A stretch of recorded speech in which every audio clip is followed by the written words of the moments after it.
지난번에 제가 작년에 12월 29일 날 와서 좀 제가 이제 문화예술 영역에 있어서 하나님께서 저의 사명을 열어주신 그런 간증을 여러분들께 드렸고, 이후에 또 청년들하고도 만남을 많이 가졌는데 오늘은 또 청년분들 많이 이 자리에 계시네요. 그래서 오늘은 사실은 제가 성금요일이 아니면 이제 지난번에 했던 강연하고 같은 내용을 여러분들께 전달 드리려고 했는데, 뭐 비슷하게 겹치는 부분은 많겠지만 오늘은 성금요일이라는 게 저에게 좀 걸렸습니다.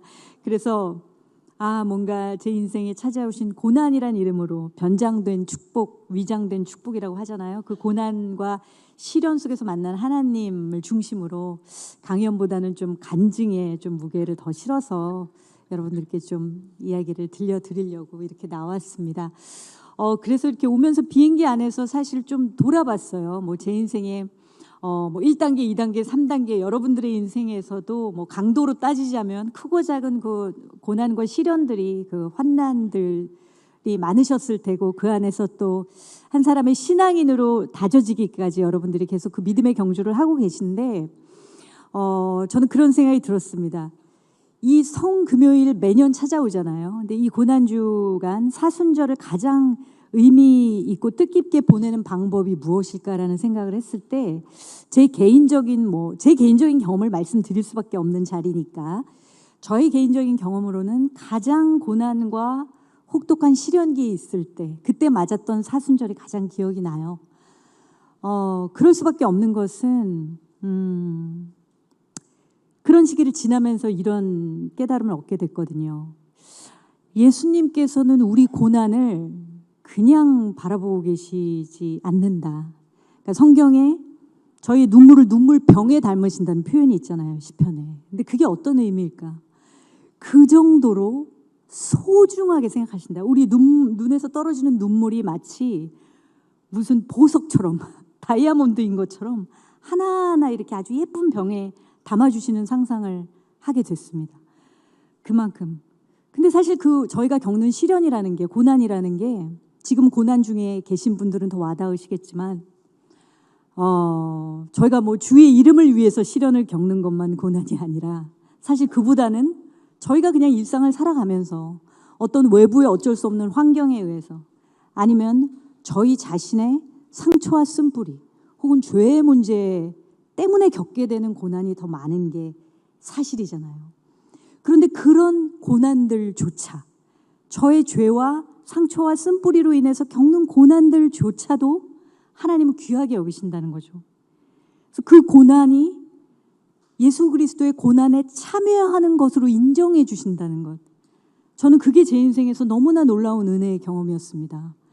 정말 이거는 제가 뭐 어떻게 항변할 수가 없는 저의 죄와 연약함 때문에 찾아오는 고난이것만, 예수님께서는 그것을 눈물병에 그 눈물을 담으시고 그것을 나의 고난에 참여하고 있구나라고 인정해 주신다는 것, 그리고 그것을 통해서 예수님과 더 가까이, 그야말로 눈높이를 맞추어 주신다는 것, 우리에게. 그래서 저희가 모든 것이 잘 풀리고 너무나 안락하고 평화로운 시기보다 정말 고난 한가운데 있을 때 주님을 더 이해하게 되고 주님과 더 가까워지는 경험을 한다는 것, 그게 고난이 주는 축복이 아닌가, 그런 생각을 하고요. 이런 이야기를 좀 문을 열어보고 싶었습니다. 그래서 제 인생에서 그 사순절을 보낸 시기가 떠오르는데, 그 이야기를 하기 위해서 저 인생의 이제 초반 1장부터 여러분들께 좀 말씀드려야 될 것 같아요. 저는 굉장히 유명한 아버지를 뒀습니다. 여러분들 뭐 기억나실 수도 있고 우리 청년들은 모르시겠지만, 저희 아버님은 조남은 추자, 송자, 웅자, 부산이 이제 제2의 고향이시고요.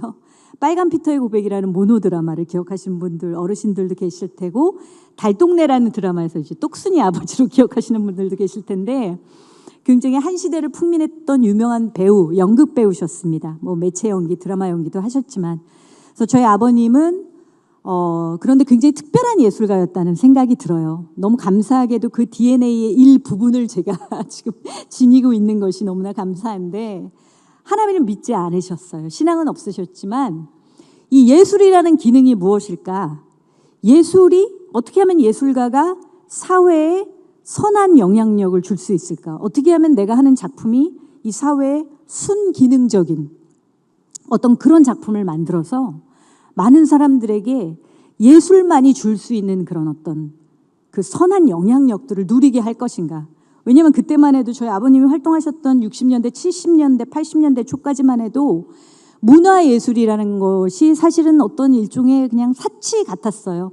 지식인들의, 엘리트들의 전유물이거나, 왜냐하면 너무 먹고 살기 바빴잖아요. 다들 기억하시겠지만 가난에서 탈피하는 것이 가장 큰 어떤 목표였고 그랬습니다.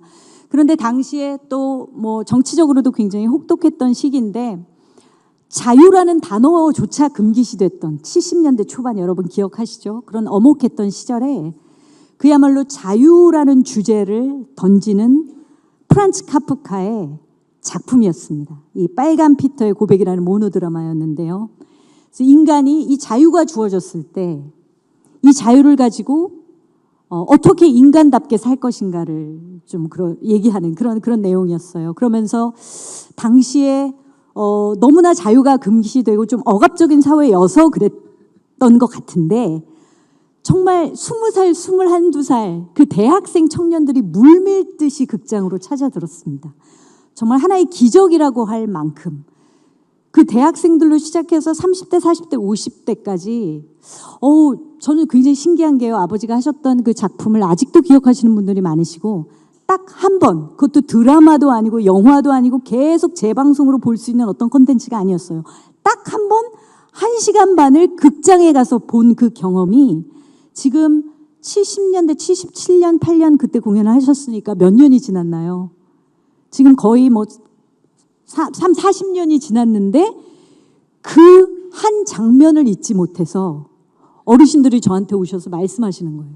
그 연극에서 이런 대사가 기억난다, 이런 장면이 기억난다. 그랬다는 거는 그 연극이 도대체 어떤 영향력을 이분들한테 무의식적으로 끼쳤길래 그 한 장면이 그렇게 오랜 세월 뇌리에서 사라지지 않았을까 궁금하게 만들었습니다. 그래서 제가 이제 저희 아버지가 그냥 어떤 돈을 벌기 위해서 어떤 상업적인 목적으로 예술을 하신 분이 아니었기 때문에 아버지가 갖고 있었던 어떤 진정성이 많은 관객들에게 어떤 영향을 미쳤다라는 생각이 듭니다. 그렇게 저는 아버지의 무대를 동경하는 딸로 자라났고요. 그런데 한 가지 좀 가슴 아픈 개인사가 있습니다. 아버님이 너무나 사회적으로 그런 문화적인 아이콘이셨고 제가 정말 존경할 만한 분이셨지만 너무 많이 바쁘셨어요. 그리고 여러분들 상상해 보시면 아시겠지만 그냥 천상 예술가셨습니다. 타고난 예술가. 그래서 관계를 맺는 능력이라든지 좀 이렇게 가족을 돌보는 그런 능력은 많이 부족하셨던 것 같아요. 그래서 늘 바쁘시고 늘 무슨 예술적인 구상을 하시고 전국을 다니면서 공연을 하시고 하시니까 저희 어머니 늘 외로우셨겠죠. 그래서 어머니와 많이 다투시고 어머니와 굉장히 관계가 안 좋으셨어요. 그리고 저희도 아버님 너무나 존경하고 사랑하지만 얼굴을 볼 수 있는 시간이 주어지지 않았어요. 그래서 늘 저도 아빠 하면은 저희 개인적으로 이렇게 저를 안아주는 아빠보다 무대에 서 계셨던 아버지의 모습이 더 먼저 떠오릅니다. 그래서 가정이 늘 불안했어요. 늘 고성이 오가고 뭐 어쩔 때는 좀 물건이 날아다니기도 하고 이러면서 어린 시절에 가정이 그렇게 불안하면 아이가 굉장히 불안정해지잖아요. 그리고 경험이 있으신 분들은 아시겠지만 그냥 엄마 아빠가 싸우는 건데 이게 꼭 나 때문이 아닌가라는 이상한 생각을 하게 됩니다. 아이들은 그 부모님들의 어떤 상처 그 관계가 나 때문에 이러는 건가? 이런 이상한 생각들을 하고 자랐어요. 어렸을 때. 그래서 많이 불안하고 그리고 우울했던. 근데 이제 딸은 엄마 편이라고 제가 사춘기에 들어서면서부터 늘 저는 엄마하고 관계를 맺고 엄마가 집에 늘 계시고 아버지는 나가 계시니까 엄마 편이 된 거예요. 그리고 저희 어머니가 또 아버지 흉을 저한테 막 부실 때도 많았고 그래서 저도 아버지한테 삐지고 이제 아버지가 가정을 소홀히 했던 게 엄마를 버린 게 아니라 나를 버렸다. 나를 거부하는구나 우리 아빠는. 막 그런 생각, 이상한 생각도 하고 이러면서 아버지하고 사이가 점점 벌어지면서 아버지를 투명인간 취급을 제가 하면서 삐져 있는 거죠. 그러니까 아빠가 집에 계실 때도 아빠하고 말을 안 섞고 아빠 얼굴도 안 쳐다보고 뭐 이런 식으로. 그러던 어느 날 아버지가 몸이 좀 그날따라 좀 안 좋게 느껴지셨어요. 근데 아버지가 제가 친구들을 만나러 나가려고 하는데 내가 지금 몸이 안 좋은데 감기 기운이 있는 것 같은데 나한테 뜨거운 국물이나 뭐 스프나 이런 거 끓여줄 수 있겠니? 하는데 마침 제가 시간에 늦어가지고 약속 시간에 늦어서 막 나가야 되는 상황이었어요. 그래서 아빠가 밉기도 하고 그러니까 나 그런 거 끓일 줄 몰라. 아빠가 알아서 먹어. 이러고 쌩하니 그냥 아주 못되게 말하고 딱 나갔는데 그게 아버지를 본 마지막이었습니다. 예, 그리고 아버지가 그 길로 병원에 가셨다가 급성 폐혈증으로 뭐 이렇게 좀 쌓이신 것 같은데요. 과로사라는 판정을 받았고 급성 폐혈증으로 돌아가셨습니다. 근데 여러분 한번 상상해 보시면 그 상처가 제가 그 상처 왜냐하면 아버지는 저에게는 너무나도 위대한 존재였고 영웅이었고 저의 우상이었고 너무나 사랑하던 애인같이 느껴지는 아버지였고 왜냐하면 제가 딸 하나이기 때문에 저를 또 너무너무 이렇게 싸고 돌고 예뻐하셨거든요. 오빠들에 비해서. 그런 아버지가 그 애정 때문에 미움이 생긴 거잖아요. 너무너무 좋아하다 보니까 아빠가 밉고 삐져있는 상태에서 한마디 화해도 못 해보고 아버지가 그렇게 돌아가신 겁니다. 근데 당시는 누가 이렇게 상처를 사람이 받고 트라우마가 생기면 방어기제라는 게 생기잖아요. 그래서 그 상처를 감추려고 하죠. 늘. 그래서 저는 거의 학교에서 일진이 되었던 것 같습니다. 거의 이제 보통 소위 말하는 여자아이들의 그룹, 칠공주. 네. 칠공주의 선봉의 선. 그렇게 친구들하고의 관계. 그러면서, 제가 학폭을 했다는 의미는 아닙니다. 누구를 괴롭히지 않고 저희들끼리 노는 칠공주였어요. 저희들끼리 막 놀이터 가서 놀고, 뭐, 동대문 가서 쇼핑하고 이런 칠공주였는데, 그렇게 풀었던 것 같아요. 중고등학교 때. 그래서 아버지의 부재를 인정하고 싶지 않고 돌아보고 싶지 않고 아버지하고의 관계에 있어서 상처를 그냥 묻어두려고 했던 그렇게 성장을 했고 대학을 왔습니다. 그러면서 고3 때 어머니는 아버지가 돌아가시고 나서 친한 친구의 인도로 순복음교회에 나가기 시작하셨고요. 어머니는 지금까지도 이제 권사로서 되게 오랜 시간 이제 봉사하고 계신데요. 그때 어머니를 따라서 나갔던 교회. 그래서 그때부터 저는 신앙생활이 시작됐는데 대학에 들어가고 중고등학교 때 그러니까 굉장히 우울했겠죠. 내면적으로는. 꿈도 없었고 그냥 나는 막연히 작가가 되고 싶어. 책을 되게 많이 읽던 문학소녀였습니다. 그래서 불어불문학과 정말 작가가 되어볼 이제 생각으로 들어갔다가 연극을 하게 됐어요. 대학에서. 대학에 이제 연극반 동아리가 있잖아요. 연극을 하게 되면서 그동안 꽉 눌러놨던 그 아버지에 대한 기억, 무대에 대한 기억. 저는 생생히 오감으로 다 느껴져요. 아버지가 빨간 피터의 고백이라 연극을 하면서 그게 침팬지 역할이거든요. 침팬지가 인간이 되어가는 과정을 그린 작품인데 침팬지 분장을 2시간 동안 혼자 하셨어요. 털 하나하나 이렇게 붙이시면서. 그럼 그 분장도구를 갖고 옆에서 놀았던 생각, 그 분장 또랑이라고 하죠. 그 분의 냄새 이런 것도 다 기억을 합니다. 그래서 그 그리움 때문에 저는 연극 무대에 다시 대학교 때 서게 됐고 아주 자연스럽게 배우의 길로 이제 들어서기 시작했습니다.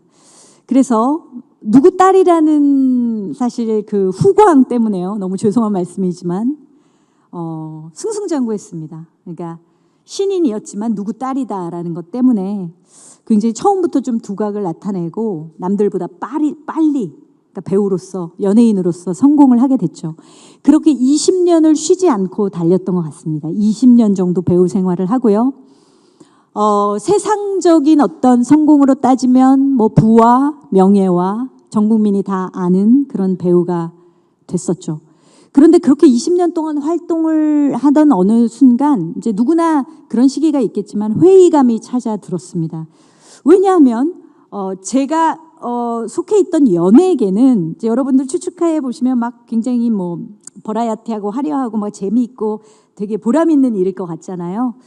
그런 면도 물론 있지만 한편으로는 굉장히 소모품 같이 느껴지는 내가 상품 같고 나를 계속 관리해서 예쁘게 만들어 갖고 좋은 상품으로 계속 내보여야 되고 그리고 늘 누군가로부터 어떤 뭐 방송사 뭐 감독으로부터 간택을 당해야 하는 그런 위치에 있죠, 배우들은.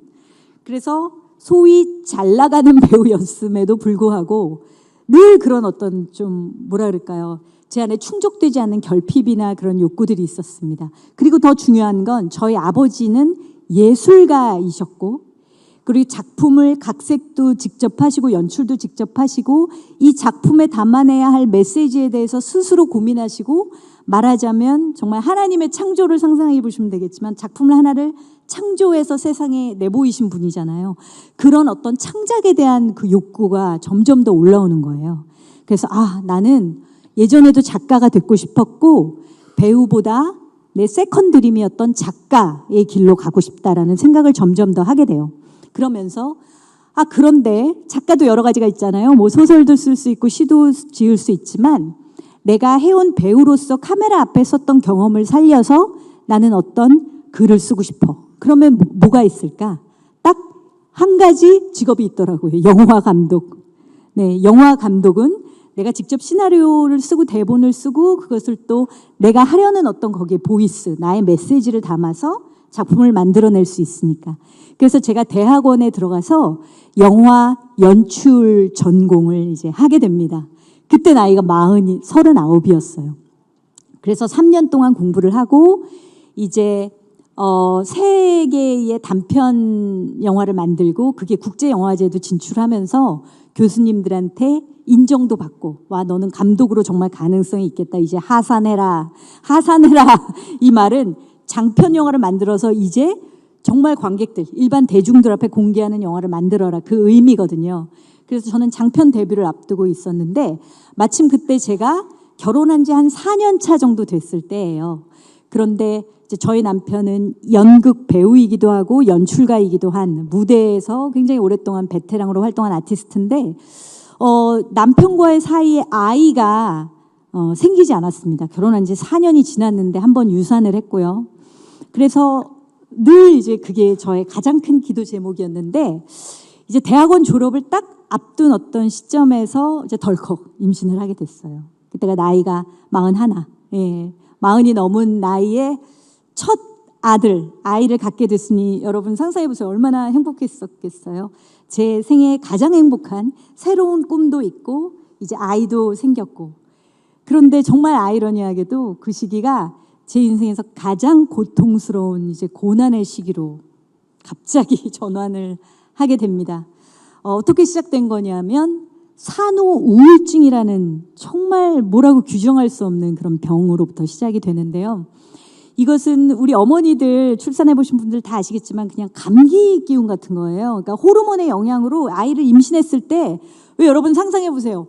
너무 이제 외향적이고 너무 활동성이 강한 그런 엄마들도 있잖아요. 늘 직장 생활하고 그런 엄마들도 출산하고 아기를 1, 2년은 아이를 품에서 키워야 되잖아요. 근데 그 성향은 변하지 않아. 그럼 어떻게 아이를 키우겠어요? 그러니까 정말 하나님이 굉장히 신비롭게도 이 모성 호르몬을 막 그 출산하면 몸에서 임신했을 때부터 막 그 호르몬이 막 분비가 됩니다. 그 모성 호르몬은 어떤 기능을 하냐면 이 성향이 아무리 활발하고 외향적이라고 하더라도 차분하고 침착하게 만드는 거예요. 그래서 아이를 키울 수 있는 그런 모성과 더불어 약간의 우울질, 그러니까 살짝 그런 성향으로 바뀌게 됩니다. 그래서 차분하면서 집에 있으면서 이제 아이를 키울 수 있는. 그런데 이 모성 호르몬이 과다 분비되는 경우에 이게 우울증으로 발전할 수가 있고 이거를 관리를 잘 안 해주면 나중에 의사 선생님한테 들은 얘기인데 출산 후에 일반 우울증으로 계속 이어질 수 있는 그런 상태가 된다고 하는데 저 같은 경우가 이제 그런 경우였죠. 근데 이게 어떤 식으로 우울증이 나타났냐면 매일 아이가 잘못되고 죽는 꿈을 꾸는 거예요. 애가 사고를 당하고 죽고 이런 꿈을 꾸니까 얼마나 괴로웠겠어요. 그리고 무슨 TV에서 나오는 사건 사고, 아이에 관련된 사건 사고의 뉴스를 보면은 제가 그걸 듣고 있질 못하고 그 순간 막 몸이 떨리면서 식은땀이 나면서 막 이상하게 그 호르몬이 막 분비가 되면서 불안증에 시달리는 겁니다. 그래서 아이가 잘못될 것 같은 한마디로 그런 불안에 시달리는 게 이제 산후 우울증 증상으로 나타났는데 나중에 제가 상담을 이제 어떤 기독교 상담하시는 분한테 받아본 결과 그런 말씀을 하시더라고요. 저희 아버님이 돌아가신 기억과 연관이 있다. 그러니까 제가 너무나 사랑했던 아버지가 어느 날 갑자기 전혀 예상할 수 없었던 어떤 순간에 그렇게 돌아가신 것처럼 아버지하고 비견될 만한 그런 사랑의 대상이 저한테 생겼잖아요. 그 아이가 또 언제 갑자기 죽어버릴지 모르는 그런 트라우마 증상이었다. 그리고 또 한 가지, 저의 남편이 갑자기 너무 바빠진 거예요. 이거 하나님의 축복일 수도 있겠죠. 가장으로서 경제적인 준비를 하게 하신 건데 갑자기 바빠져서 뭐 서너 작품을 막 이제 동시에 하니까 제가 혼자 독박 육아를 이제 하게 된 겁니다. 이 불안한 상태에서. 근데 저도 배우였고 뭐 대학원 다니면서 영화 열심히 만들었고 굉장히 활발하게 활동하던 제가 정말 딱 갇혀서 이 아이만 돌봐야 했는데 그것도 제 상태가 건강한 상태가 아니었어요. 그리고 남편은 늘 이제 밤에 막 새벽에 들어오고 이런 상황이 되니까 남편하고 또 계속 다투고 싸우게 되는 겁니다. 근데 지금 이 상황이 제가 어린 시절의 트라우마로 저를 돌아가게 만드는 거예요. 그래서 어머니 아버지가 싸웠던 것. 저하고 남편도 어머니도 국립극단 배우셨거든요. 그래서 연극을 하다가 두 분이 만나셨는데 저도 남편하고 연극을 하다가 배우로서 둘이 같이 만났거든요. 모든 게 상황이 너무 똑같아. 그러니까 나도 나의 남편하고의 관계에서 엄마 아빠의 관계처럼 잘못될 거야. 우리 가정도 어떻게 파탄이 날 거야. 이런 불안증에 또 시달리게 되는 겁니다. 그래서 이 두 가지 불안이 저를 걷잡을 수 없이 이 우울증의 이제 그 상태로 몰아넣는데요. 나중에는 이제 여러분 많이 아시겠지만 주변에 우울증이 있으신 분도 있으실 테고 이게 또 불면증하고 이제 같이 옵니다. 그래서 잠을 못 자게 되는 거예요. 그러면서 이제 그런 상황에서 많은 연예인들이 왜 자살을 선택하게 되잖아요, 마지막에. 그러니까 저에게도 계속 잠이 안 오고 하니까 하나님을 믿고 있었고 처음에는 기도를 했지만 어느 순간 기도할 수 있는 정신 상태가 안 되는 겁니다. 그래서 기도도 못하게 되고 정신은 늘 혼미해져 있고 하는 상황에서 그냥 막연하게 무의식적으로 내가 이 고통을 탈피하는 길은 죽는 것밖에 없구나라는 생각을 하게 됐죠. 그래서 그때부터는 걷잡을 수 없는 자살 충동이 이제 시작이 됩니다. 그래서 나중에는 이것을 어떻게 가장 덜 고통을 받고 빨리 끝낼 수 있을까라는 것을 진짜 이성적으로 막 생각을 하게 되는 그런 위험한 상황까지 이제 가게 된 거죠. 그래서 어느 날은 제가 이렇게 방에 아이를 어린이집에 보내고 앉아 있는데 바로 앞에 창문이 보이는 거예요. 제가 11층 아파트에 살았거든요. 근데 정말 너무나 이제 제 인생에서 가장 아찔하고 위험했던 순간인데 굉장히 이성적으로 생각을 하는 겁니다. 내가 이거를 실행에 옮겨야겠다. 아이가 집에 오기 전에. 막 이런 굉장히 극단적인 상황에서 잠깐 불면증 상태였기 때문에 잠깐 정신을 잃었던 것 같기도 하고 지금 돌아보면 잠깐 잠이 들었던 것 같기도 합니다. 근데 그때 뭐라고 설명할 수는 없는데 제 안에서 제 생각과 제 감정에 의해서 올라오는 소리가 아닌 외부의 어떤 존재가 저의 존재를 뚫고 들어오는 음성이라고 표현할 수도 있겠고요. 어떤 소리라고도 표현할 수 있겠는데 그 쟁쟁한 마음속에 울림 같은 소리가 있었습니다. 그것이 내가 너의 진짜 남편이고 내가 너의 아버지다.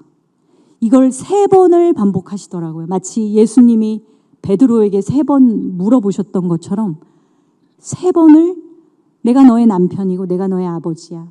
내가 너의 남편이고 내가 너의 아버지란다. 내가 너의 남편이고 내가 너의 아버지다. 근데 그 순간 저는 이게 뭐지? 그냥 그 순간은 이게 뭐지? 왜 이런 소리가, 왜 이런 마음이 들지? 이거 뭐지? 이랬다가 금세 그게 이거 예수님의 음성인가? 이게 하나님이 나한테 하시는 말씀인가? 라는 걸 본능적으로 캐치를 했던 것 같아요. 그게 딱 인지가 되자마자 그냥 저는 방바닥에 엎어져서 울었습니다. 한 시간, 2시간을 펑펑 울었던 것 같은데 그 눈물이 뭐 정말 속에서부터 우러나는 눈물이었고요. 그때 하나님 보여주셨습니다. 제가 어린 시절 아빠를 잃어버린 그 슬픔, 그리고 우리 가정의 그 슬픔, 20년 동안 쌓였던 그 잠재되어 있던 상처가 순간 다 올라오면서 꺼이 통곡을 하는, 제가 사람이 그렇게 많이 울 수 있는지를 그때 처음 알았을 만큼 그런 눈물을 다 토해내는, 그리고 그 눈물을 주님이 눈물병에 담으시는 그런 사건이 있었습니다. 그날 이후로 저는 완전히 정말 다른 사람이 되었던 것 같아요. 그럴 수밖에 없는 게, 여러분, 이게 정말 하나님의 실제하시는 하나님의 역사라는 걸 느끼고 나면 그 다음부터는 어떤 무슨 토를 달 만한 뭐 변명이나 이런 게 없는 것 같습니다. 왜냐하면 하나님이 살아계시고, 욥이 그랬을 것 같아요. 욥이 내가 하나님을 귀로만 들었는데 이제 눈으로 봅니다라고 얘기한 것처럼 이거는 어떻게 뭐 변명의 여지가 없이 정말 하나님이 임재하신 사건이었거든요. 그러니까 그날로 정말 거듭난다는 게 무엇인지 체험을 했고요. 너무 기뻤고, 갑자기 기쁘고, 정말 그야말로 예수님이 남편이라고 하셨으니까 그때부터 허니문이 시작되는 거예요. 매일 콧노래가 나오고 막 이러는데 남편이 그런 저를 보고 굉장히 무서워하더라고요. 얼마나 무서웠겠어요. 늘 우울해서 늘 이렇게 막 노려보든가 아니면 쳐다보지 않든가 둘 중에 하나. 네. 오늘 뭐 해줄까? 뭐 먹고 싶어? 막 이렇게 콧노래를 부르면서 바뀌는 저를 보고 도대체 무슨 일이 있었는지 설명할 수도 없는 거예요, 남편한테. 그러면서 한 3개월 정도를 정말 룰루랄라 너무 행복한, 주님을 만난, 그러면서 제 안에 정말 늘 마라난타를 외치게 되는 그런 3개월, 하루에 5시간, 6시간을 기도하고 예배하고 찬양하는. 근데 여러분, 청년분들 제가 진짜 장담하는데요. 이렇게 하잖아요? 그러면 실시간 주님과 대화가 가능해요. 왜 우리 그런 거 있잖아요. 정말 주님 음성 어떻게 들어요? 주님 기도해도 안 들려주시던데. 근데 정말 그렇게 될 수밖에 없더라고요. 이건 구조적으로.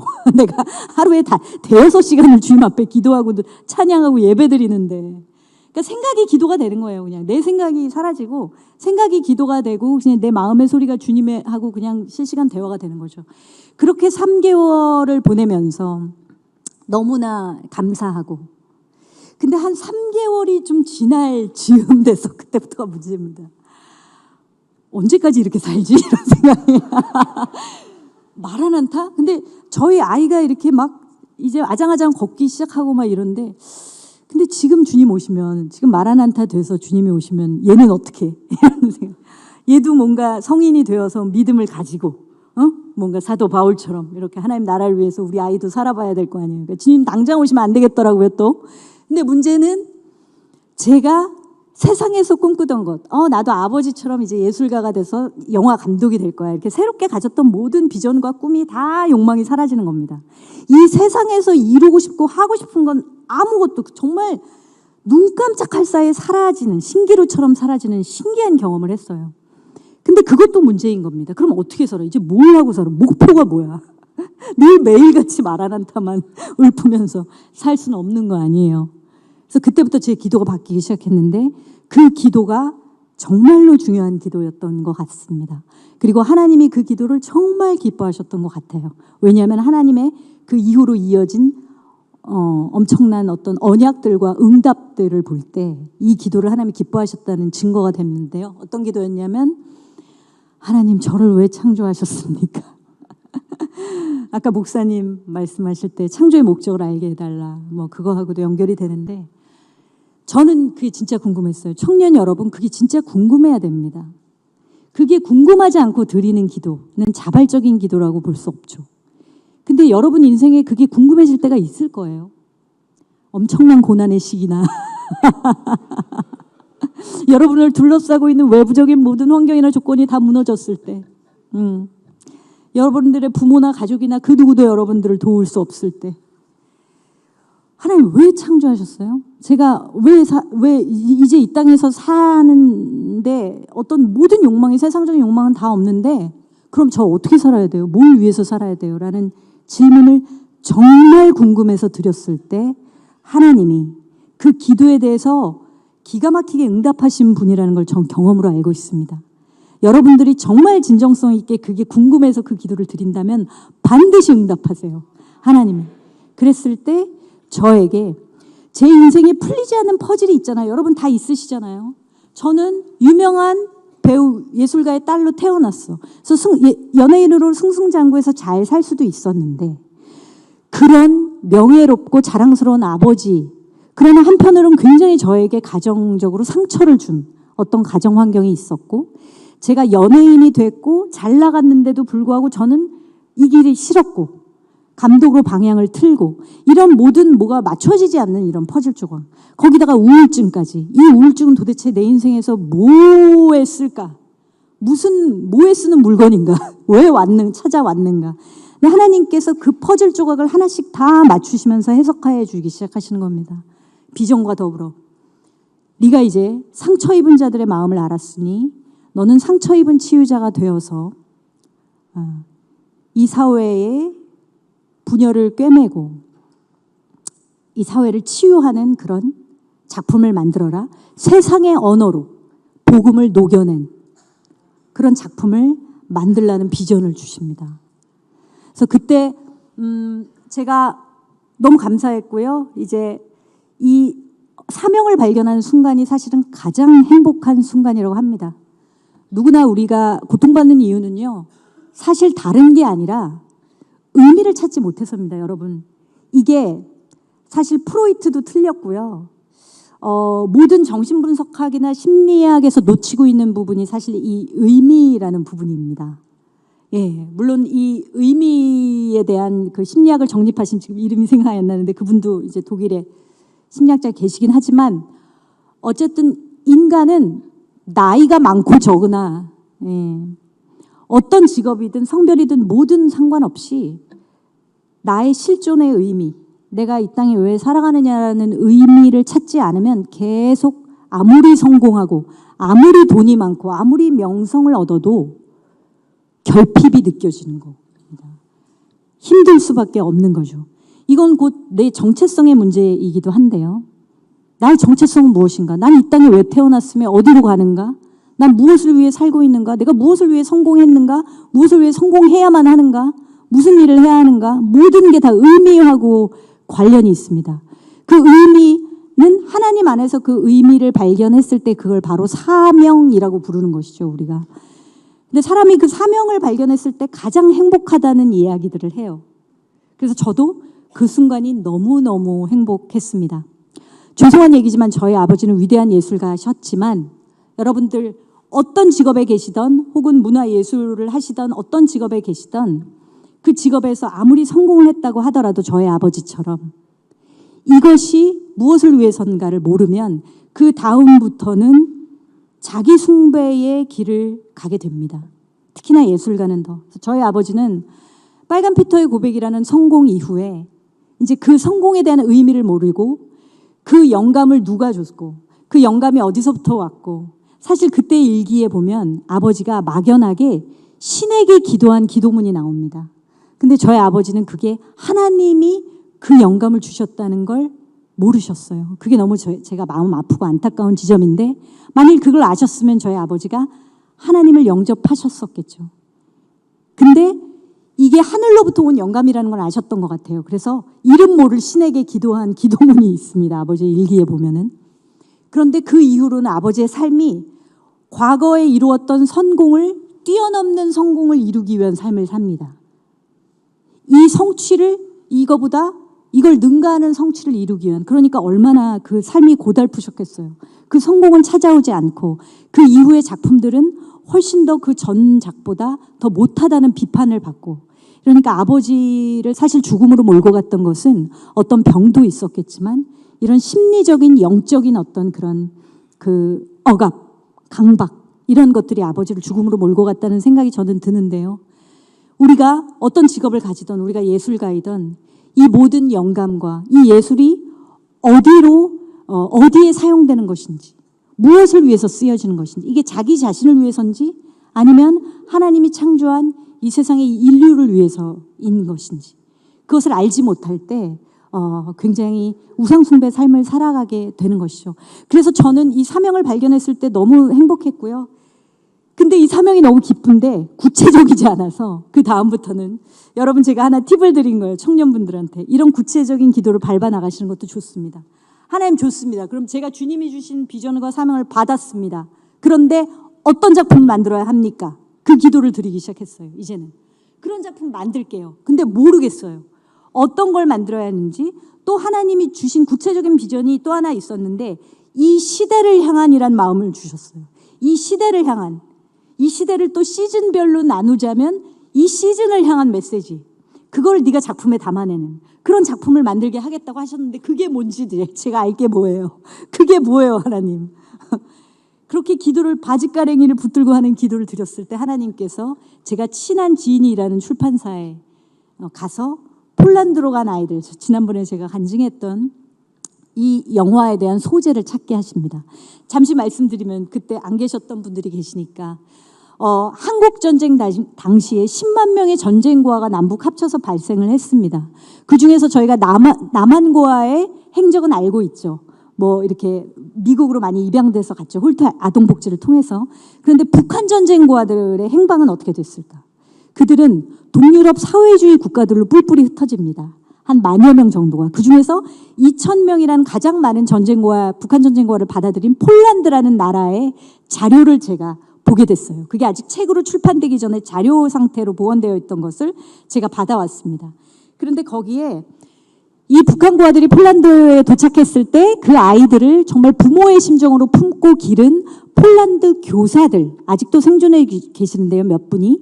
그 분들의 인터뷰 자료를 보게 됐습니다. 거기에서 제가 놀라운 것을 발견했는데, 이 아이들이 8년 정도 이 나라에서 위탁 양육을 받고 8년 후에 다시 북한으로 북송이 되거든요, 전원. 근데 이 선생님들이 그때 갑자기 이 아이들과 이별을 하게 됐을 때 선생님들이 하나님께 이런 기도를 드렸다. 주여, 저희가 무슨 죄를 지었길래 이 아이들을 저희로부터 이렇게 갑자기 떼어놓으십니까? 라는 기도를 드렸다는 부분이 있는 거예요.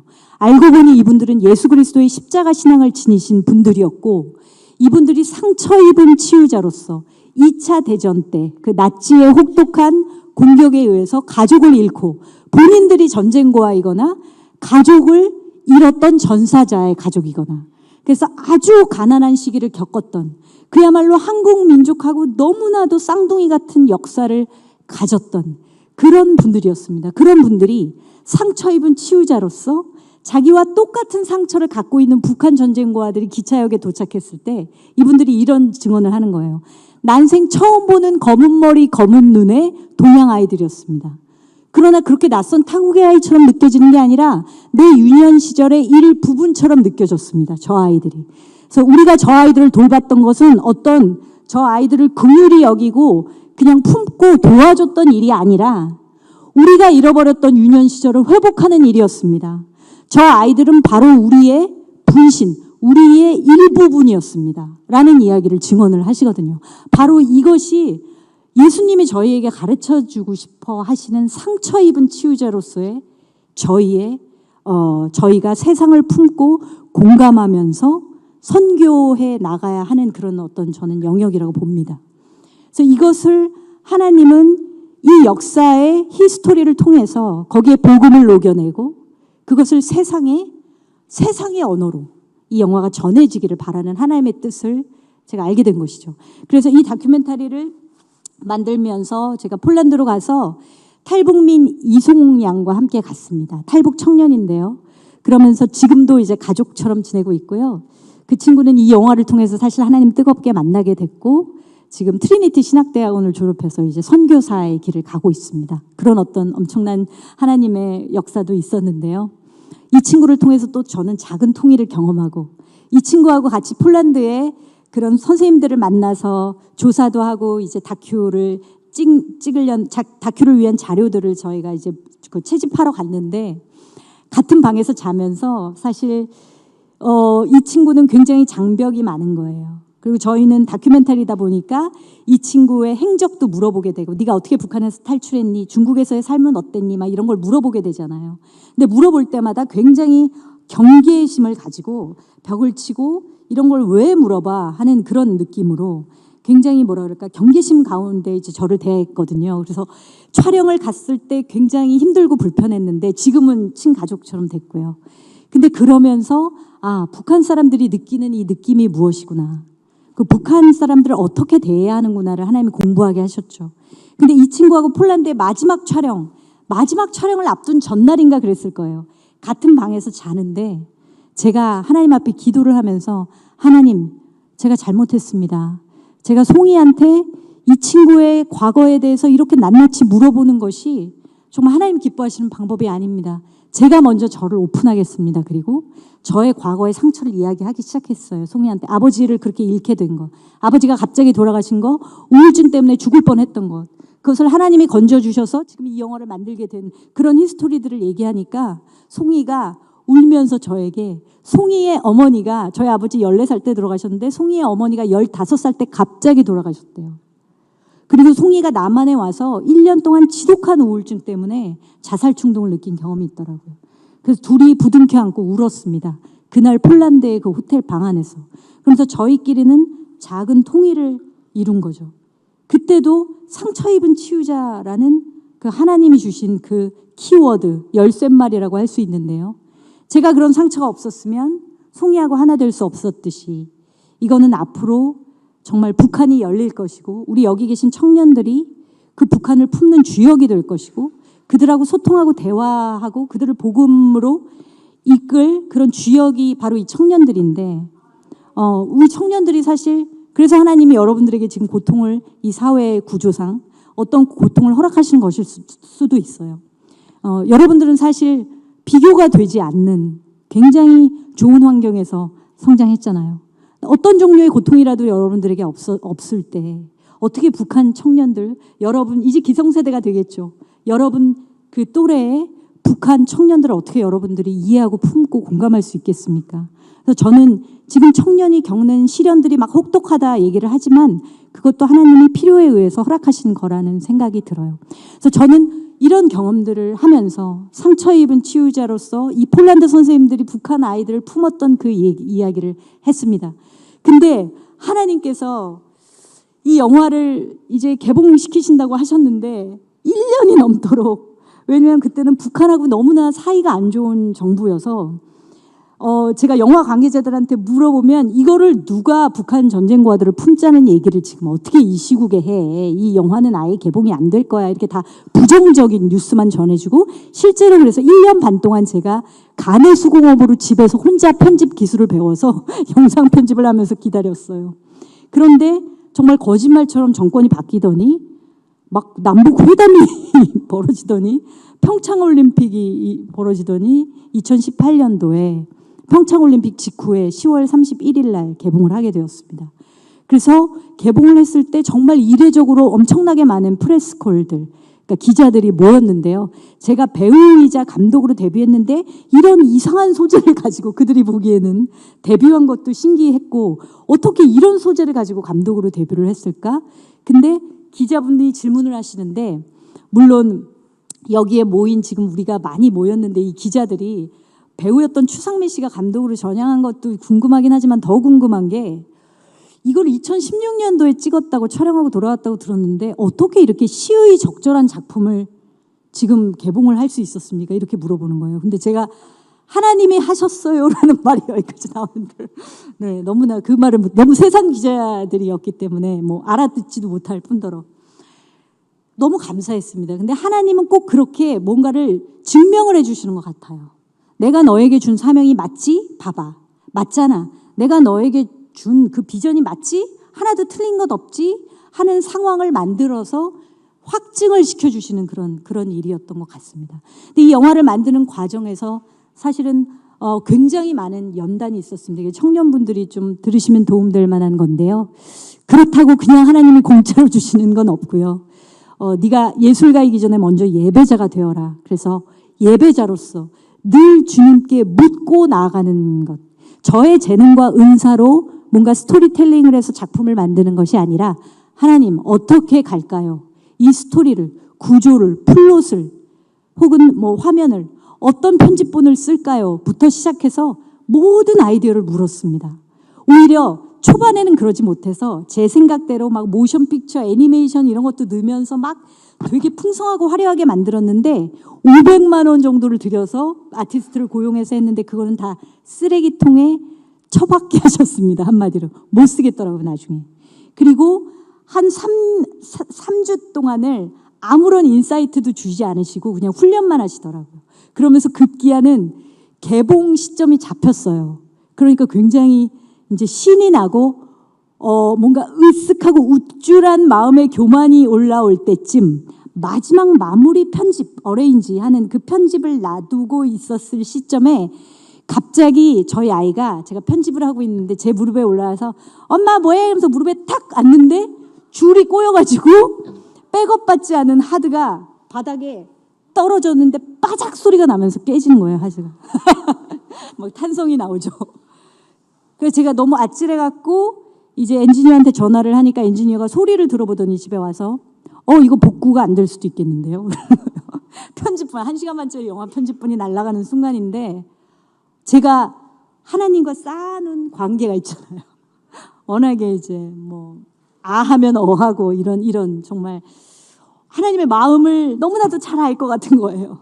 그래서 주님 그러면서 그냥 일단 하루는 잠만 자고 한 이틀째부터 이제 슬슬 기도의 자리로 나오기 시작하는데 뭐가 막 조급하고 막 고통스럽다기보다는 그냥 요나가 물고기 뱃속에서 이런 심정이었을 것 같은데 3일 동안 멍하다가 나중에는 주님 아브라함이 이삭을 바치는 기도가 제 입에서 나오길 원하시는 거죠? 어떻게 물어봤어요.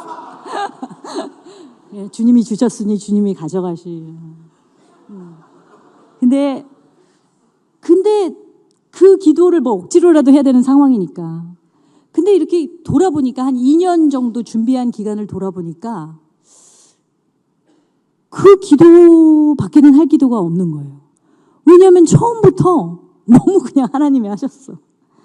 제가 우울증에 걸려서 고통스럽고 죽고 싶었을 시간부터 돌아보면 하나님이 터치하지 않으신 게, 개입하지 않으신 시간이 아예 없었던 거죠.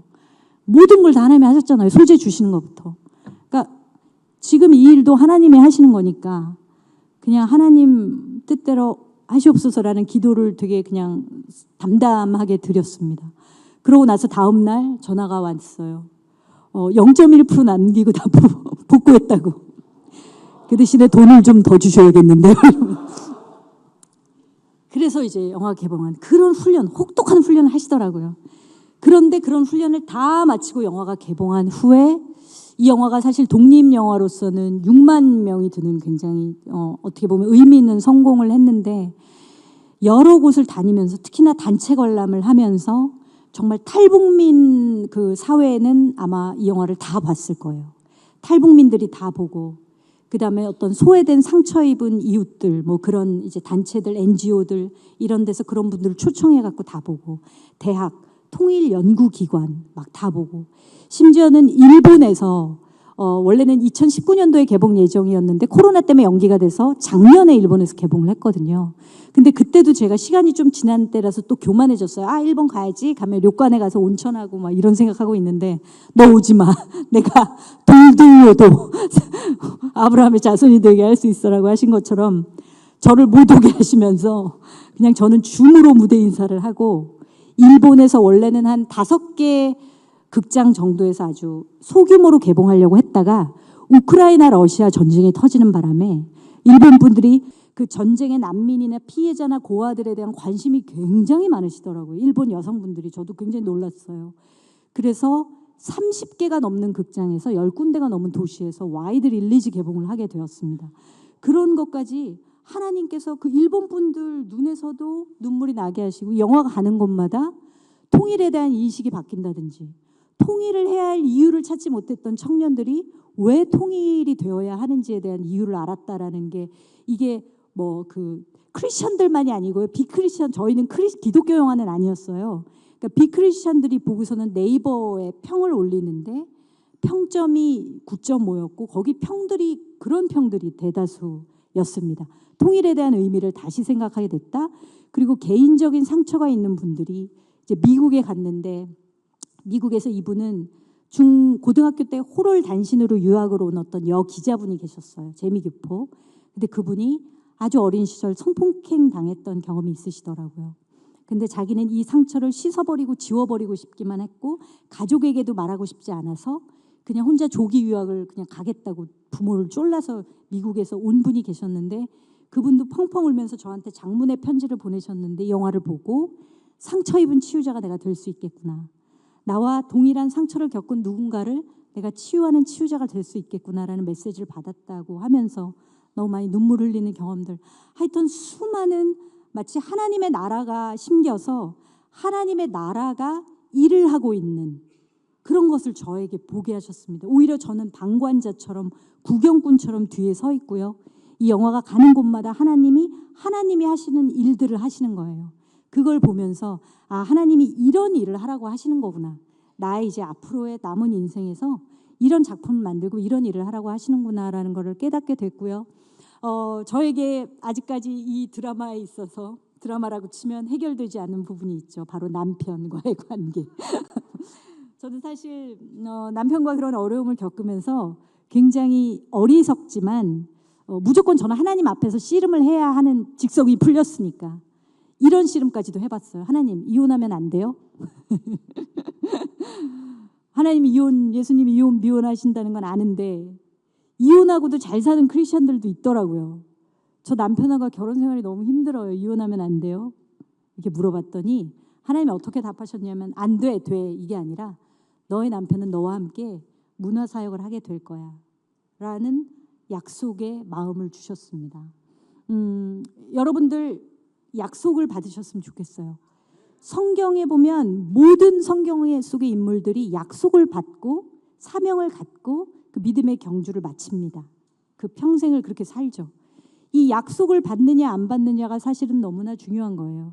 근데 그게 어떤 거창한 것이 아니라, 우리 어르신들, 권사님들은, 제가 저희 어머니에게 요즘 이런 것을 나누고 있는데, 저희 어머니가 굉장히 여장부 기질이 있으세요. 굉장히 대가 세세요. 드세세요. 예전 말로 하시면. 그래서 사실은 시대를 좀 지금 태어나셨으면 훨씬 더 잘 사셨을 텐데라는 생각이 들 정도로. 그래서 아버지도 세신데 두 분이 얼마나 부딪히셨겠어요. 근데 저희 어머니는 중보의 은사가 있으시더라고요. 이 아주 그냥 세계를 품어요. 세계 곳곳을 품어요.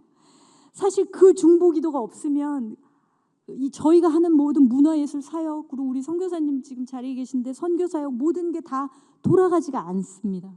여러분들의 자리에서 우리 권사님들이 해주시는 그 중보가 너무너무 중요한 경험을 저도 굉장히 많이 했거든요. 그래서 저는 어머니에게, 엄마, 우리가 하고 있는 문화예술 사역을 위해서 기도해줘, 맨날 이러면서 세계 선교를 위해서도 기도해 주시고, 어머니가 이제 중보 기도에 점점 눈이 뜨여 가세요. 네.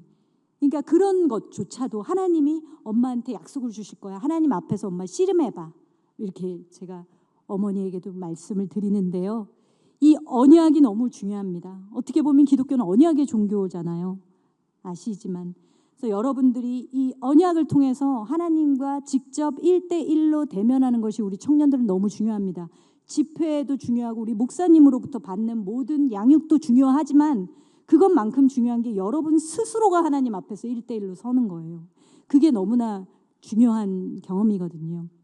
그래서 이제 저는 그런 언약을 받은 거죠. 남편하고의 관계에 있어서. 근데 그때만 해도 2016년에 그 말씀을 받고, 에이, 잘못 들은 거야.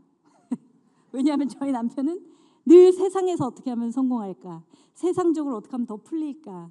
그러면서 사회생활하면서 세상에서 잘 나가는 사람들 만나고 이렇게 하고 하면서 뭐 그러면서 이렇게 살아가는 남편이었기 때문에 제가 사실 그 언약을 반은 믿고 반은 믿지 못하고 이런 상태였거든요. 그런데 결론부터 말씀드리면 작년에 저와 저희 남편이 약인과 보아스 컴퍼니라는 문화사역 컨텐츠 제작사를 설립을 했습니다. 예, 그래서 이 부산에서 작년에 공연을 했었죠. 스크루테이프, C.S. 루이스의 스크루테이프 편지라는 공연을 이제 남편 주도로 남편이 그 공연을 올리고 싶다고 했고 처음부터 남편이 기획을 했고 그래서 공연을 올리게 됐습니다. 저희 남편의 또 간증도 굉장히 대단해요. 한 가지만 말씀을 드리면 어떻게 남편이 그렇게 됐는지 궁금하시죠? 남편이 제가 무서운 거예요. 저한테 일어난 일들이. 그래서 여러분들이 첫 단추가 중요하고 여러분들로 인해서 가족들이 변화되는 것이 너무나 중요합니다. 왜냐하면 계속 그걸로 싸웠거든요. 저는 집에만 있고 고립돼 있고 우울증을 벗어난 지도 얼마 안 됐고 맨날 기도만 하고 이런데 그래갖고 네가 무슨 영화를 만들어? 나가서 사람들 만나고 막 사회생활 해야지. 그러면서 저를 비난하던 남편이 전 진짜 집에만 있었거든요. 기도만 하고. 그리고 사람들 만나기도 했죠. 근데 하나님이 사람도 붙여주셔. 어떤 분을 통해서 어떤 귀인 같은 분을 만나게 함으로써 그분이 한 100명 소개해 주신 분이 계시거든요. 그런 분을 만남으로 해서 막 열리고 그런 걸 보니까 무서운 거예요, 남편이. 그리고 제가 간증하잖아요. 하나님이 하셨어. 이렇게 하시니까. 자기는 매일 사람들 만나서 뭐 진짜 때로는 술도 먹고 막 밤에 그래도 일이 안 풀리는데 뭔가 이런 일들이 일어나니까 무서운 거예요. 그래서 남편이 어느 순간 남자들은 다르더라고요. 자존심이 있어서 저랑 같은 방법으로는 이렇게 안 하려고 그래요. 그래서 자기는 책을 읽을 거야. 나는 우아하게 그러면서 뭐 C.S. 루이스, 유진 피터스 막 책을 그냥 독파하기 시작. 기독교 서적을 독파하기 시작하는데 C.S. 루이스에 푹 빠져서 순전한 기독교부터 C.S. 루이스 책을 막 독파하기 시작하더니 어느 날 연극이 들어왔는데 저희 남편 배우 겸 연출가거든요. 연극이 들어왔는데 어떤 연극이 들어왔냐면 제3의 세션이라는 제목의 작품이 들어왔어요. 라스트 세션이라는 작품이 들어왔는데 C.S. 루이스 역할이 들어왔습니다. 너무 신기하죠. C.S. 루이스와 프로이트가 2시간 동안 신이 있느냐 없느냐를 논쟁하는 게 연극의 다예요. 근데 이게 기독교 연극이 아니라 브로드웨이에서 넘어온 연극이에요. 그래서 연극의 결말이 신이 있다로 끝나는 것도 아니에요. 어떻게 보면 프로이트, 할아버지 노년의 프로이트와 젊은 청년이었던 C.S. 루이스가 만나서 아주 독하게 논쟁을 하고 끝나는 연극인데 그 프로이트의 역할을 신구 선생님, 여러분들 아시죠? 신구 선생님이 실제로 하셨고 연습 기간에 실제로 그런 논쟁을 하셨대요. 저희 남편과 신구 선생님이 그걸 어떻게 믿어? 막 이러셨어요. 신구 선생님. 아유 그 거짓말 같은 얘기 성경의 얘기들 그거 어떻게 믿어? 그걸 지금 어떻게 믿으라는 거야? 막 이러고 저희 남편은 하나님 살아계십니다. 막 이러면서 근데 그걸 진짜 무대에서도 하게 됐어요. 그 연극을 하면서 남편이 깨달은 게 있죠. 여러분 굉장히 중요한 포인트인데요. 이거는 기독교 연극이 아닙니다. 대학로 한복판에서 여러 가지 동성애 코드, 음란한 코드, 여러 가지 악한 뮤지컬과 연극들이 난무하는 대학로 한복판에서 이 연극을 했는데 정말 신구 선생님 나오고 저희 남편도 이제 지명도가 있는 배우라 보니까 연일 매진이 됐어요. 청년들이 믿지 않는 청년들이 200석짜리 극장에서 그거를 무슨 종교의 교주가 얘기하는 것처럼 2명의 교주가 얘기하는 것처럼 앉아서 듣고 있는 거예요. 그런 생각이 드는 거죠. 이 청년들이 일생에서 이런 경험이 있었을까? 일생에 2시간 동안 신이 있느냐 없느냐에 대한 논쟁을 들은 적이 있는가? 이 믿지 않는 청년들이. 그런데 이 연극은 재밌게도 C.S. 루이스가 훨씬 더 많은 말을 하고 훨씬 더 설득력 있게 얘기를 해요. 그러니까 이 청년들이 정말 숨죽이고 또 80이 넘은 신구 선생님 막 대사도 까먹으시면서 막 그분이 앞에서 막 공연하시니까 그냥 숨죽이고 이걸 이렇게 쳐다보고 있는데 이게 전도다. 이게 전도고 선교다. 라는 생각을 남편과 저와 동시에 하게 됐죠. 그래서 남편이 그러면 기독교 문학 작품 중에 이렇게 할 만한 게 없을까? 찾아보자. 하다가 이제 남편이 읽었던 C.S. 루이스의 스크루테이프의 편지. 왜냐하면 이 작품에는 하나님, 예수님, 십자가가 등장하지 않습니다. 하나님은 왜냐하면 원수들이 주인공이에요. 악마들이 주인공이니까 악마들이 표현할 때 하나님은 원수라고 얘기를 하고요. 성도들을 환자라고 지칭을 해요. 저 원수가 이 환자들이 이렇게 얘기를 해요. 근데 그 역설적인 내용을 갖고 아주 깊이 있는 복음의 진리를 전달하는 작품이 그 스크루테이프의 편지예요. 스크루테이프가 악마의 이름이거든요. 이거를 대학로에서 공연을, 대학로 그 중심에서 바로 라스트 세션 했던 바로 그 극장에서 올리게 됩니다. 작년 초에. 근데 저희가 이걸 기독교인들만 보는 기독교 연구로 가지 말자라고 처음부터 하나님 앞에 선포를 하고, 하나님 도와주세요. 저 이거 선교로 전도로 가겠습니다. 도와주세요. 그래서 저희는 기독교인들만 따로 하는 티켓 링크가 아니라 인터파크 아시죠? 세상 작품들하고 경쟁하는 인터파크 링크에 올렸어요. 그런데 하나님께서는 꼭 확증해 주시는 분이라고 하셨잖아요. 하나님께서 2주 동안 그 쟁쟁한 당시에 막 연예인들이 나오는 뮤지컬과 연극이 되게 많았거든요. 근데 그 중에서 10위권 안에 들게 하시고 이틀 동안 랭킹 1위를 기록하게 하셨습니다. 근데 이런 일이 있으면 어떤 현상이 벌어지냐면 대학로에 그 20, 30대 청년들 있잖아요.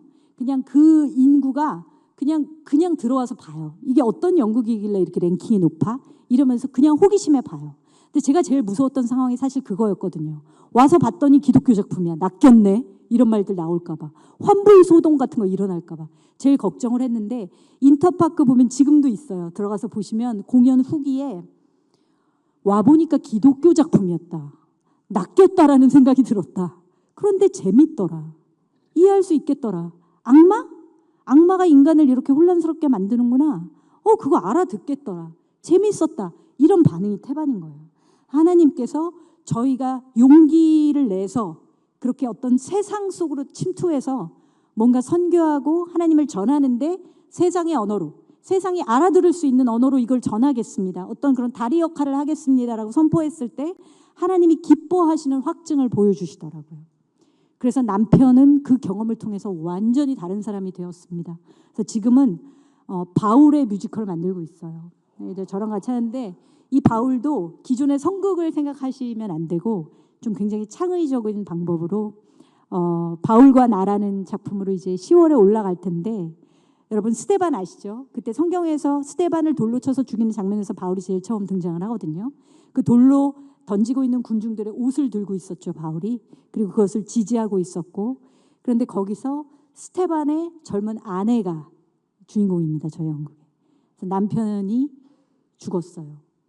그리고 바울에 대한 앙심을 갖게 되는 그 스데반의 아내가 주인공이고요. 그 아내는 이방 여자였습니다. 이거는 가상의 인물이에요. 실제 사례가 아닌 가상의 인물인데, 그래서 바울의 사역과 연관 지어서 이 스데반의 아내가 반대로 바울처럼 바울에 대한 바울이 왜 크리스천들에 대한 증오심을 갖고 있었듯이 바울의 아내가 또 바울에 대한 증오심을 갖고 출발해서 나중에는 용서하고 바울의 사역을 받아들이고 스데반의 뒤를 따르는 이제 이런 작품입니다. 그래서 저희는 이제 이런 기독교 콘텐츠도 할 거고 기독교 콘텐츠가 아닌 저는 영상 쪽이기 때문에 저는 지금 OTT 드라마 대본을 쓰고 있어요. 자립준비 청년들 여러분 아시죠? 보호종료 청년들. 이 보육원에서 18살 때 와서 이제 무조건 자립의 세계로 내몰리는 그 아이들에 대한 이야기를 드라마로 대본화하고 있고요. 저희 남편은 이제 바울과 나라는 뮤지컬 만들고 있고. 마무리하겠습니다. 제가 오늘 말씀드리고 싶은 것은요. 여러분 그 십자가 중요하고 오늘 성금요일입니다. 그런데 너무나 십자가의 주님의 고난에 대한 묵상을 너무 하다 보니까 우리가 부활을 잊어버려요. 근데 예수님이 십자가에서 죽으신 이유는 부활하시기 위해서예요. 그거를 절대로 잊지 않으셨으면 좋겠어요. 제 인생에서의 부활한 시점은 바로 그 시점이었어요. 내가 너의 남편이고 아버지야, 그 음성을 듣고 나서 제가 하나님, 저를 창조하신 목적이 무엇이었습니까? 라고 물어본 그 질문이 부활의 시작이었어요. 예. 그래서 만일 제가 그 상처로부터 우울증으로부터 벗어나고 극복하고 주님이 은혜 주시고 주님 만나서 막 울고 마라난타 거기서 끝났다고 쳐보세요. 거기서 끝났다고. 근데 아주 많은 한국교회가 그리고 성도님들이 거기서 끝나요. 거기서 끝나. 주님의 고난에 난 참여했어요. 주님의 고난을 묵상하고 끝나요. 근데 예수님이 죽으신 이유가 거기서 끝나라고 죽으신 게 아니잖아요. 저희 부활하라고 돌아가신 거거든요. 그럼 우리 부활해야 돼요. 부활하는 건 여러분의 사명을 발견하는 게 부활이에요. 왜냐하면 사명이 없으면 믿음의 경주 자체가 지속되지 않아요. 여러분, 여기 이 자리에 선교사님 계셔서 제가 외람되지만 선교사님 너무 잘 아시겠지만 이 사명이 없으면 저희가 믿음의 경주에 뛰어들 수조차 없어요. 그냥 어떤 깨달음과 주님을 만나고 그냥 전도됐다, 복음을 들었다, 이걸로 끝이에요. 그게 아니라 하나님은 우리가 세상 속으로 가서 이 복음을 들고 세상으로 가라. 그래서 빛과 소금이 되라. 모든 영역을 변화시키고 하나님 나라를 선제적으로 미리 살아봐라. 살게 하라.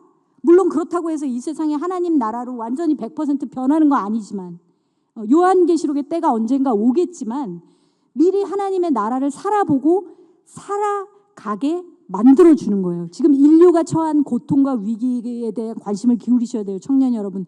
교회 안에만 있다 보면 그걸 할 수가 없어요. 근데 문화예술 콘텐츠가 그런 걸 도와주거든요. 영화 드라마를 보면 그것도 해외 영화 드라마 다 볼 수 있잖아요. 우리 지금 뭐 넷플릭스나 뭘 통해서 영적으로 배우가 악한 작품들 보지 마시고 상 받은 작품들 중에 좋은 작품들 보시면 인류가 처한 고통과 위기가 뭔지가 다 드러나요. 왜냐하면 지금 현 시대의 예술가들이 하는 일이 바로 그거예요. 그들 하나님이 사용 안 하시는 것 같아요, 여러분. 그들 기가 막히게 사용하고 계세요. 세상 예술가들, 크리스찬 말고 세상 예술가들에게 하나님께서 이 시대의 분열과 장벽과 고통이 얼마나 심한지를 드러내게 하세요. 작품을 통해서. 여러분들 그런 작품도 봐야 돼요. 많이 봐야 돼요. 보고 어디에 복음의 빛이 비춰져야 하는지, 우리가 어느 영역으로 나가야 하는지를 여러분, 어디에 하나님 뜻이 있는지를 여러분들이 씨름해야 돼요. 하나님 앞에서. 그래서 저는 문화예술 영역으로 간 거고요. 그래서 지금 악한 컨텐츠가 판치는 OTT 영역으로도 갈 거고요. 대학로로도 갈 거고요. 예, 복음 들고 가는 거예요. 그게 부활입니다. 그래서 여러분들 이 성금요일 지나고 이제 부활의 주일이 올 텐데 여러분 안에서 우리 권사님들은 정말 많이 중보해 주세요. 문화예술 너무 중요한데 이 시대에 너무 악합니다. 잘 아시죠? 중보 많이 해주시고요. 그리고 우리 청년들은 정말 하나님 앞에서 꼭 씨름해서 하나님 여러분들을 창조하신 목적 발견하시는 그런 부활 주일이 되기를 제가 기도하겠습니다. 네, 여기까지 하겠습니다. 감사합니다.